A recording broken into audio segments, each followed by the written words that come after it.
Hello and welcome to the Squared Circle Psychobabble. My name is Michael Valenti. This is Ralph Valenti. We continue the World Wrestling Elite Tournament, finishing up the Bruce Prichard bracket by having our number 2 seed Finn Balor going up against the number 7 seed Tessa Blanchard.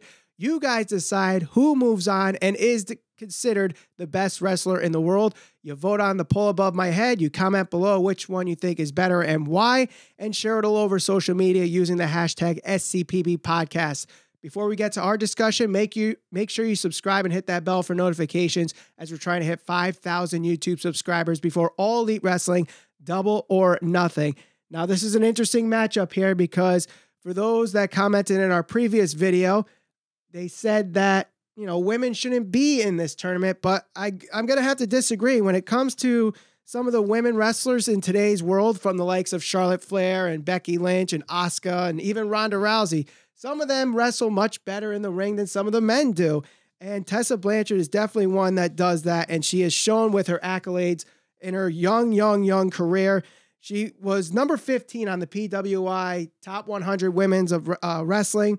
She's the current WOW Women of Wrestling champion. She's a former Impact Wrestling Knockouts champion, Phoenix of Rise champion. And of course, you got to look on YouTube for her 75-minute Iron Woman match with Mercedes Martinez at Rise 10 Insanity. I don't think Finn Balor has ever had a 75-minute match in his career. Yes, he was an Iron Man in a Royal Rumble, but that's not a one-on-one match. Yep. A lot of rest. So, of course, Tessa Blanchard, supremely talented. I don't think anybody's taking that away from her, but when you talk about Finn Balor, you're literally talking about, in my estimation, the cream of the crop when you're talking about professional wrestling. So, I do think most people would agree with me in saying that he's probably underutilized within the WWE. We know he had his brief, less than 24-hour run with the Universal Championship, having an amazing match against Seth Rollins. I was actually there for that. It was a great match in person. It was a great match to see.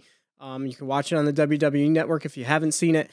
But it's not just about championships at the end of the day. It's about in-ring ability, and, it doesn't get more technical than somebody like Finn Balor. You can look to some of his other matches that he's had. Obviously, he had a great match against AJ Styles. Perhaps his most recent match that most people could look to see some of his, abilities. Maybe not such a long match, but his match against Brock Lesnar to see kind of some of the ring psychology, playing off the whole David and Goliath thing. And of course, you get the character, the Demon. So not only is he Finn Balor, but we know that when he becomes the Demon King, you get the whole mystique. Similar to the presence of The Undertaker when he comes out. It's not just about Finn Balor, it's about the whole presence of that, becoming the character, becoming the Demon King, having that entrance, and being somebody that's actually been able to see that in person.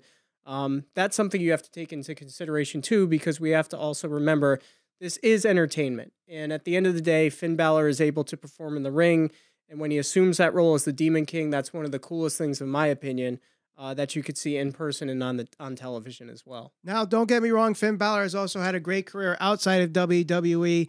He was the longest reigning NXT champion when he was there, and also his run in New Japan Pro Wrestling, being the original leader of the Bullet Club as Prince Devitt, having multiple junior heavyweight championship runs there, never openweight championship too. So he's had quite a run, no matter where he is, and he's trained some of the best wrestlers, including Becky Lynch.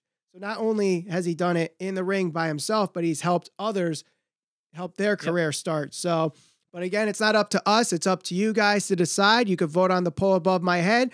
You can also vote by commenting and sharing all over social media using the hashtag SCPB podcast. And when you do, you enter to win a special Squared Circle Psychobabble t-shirt.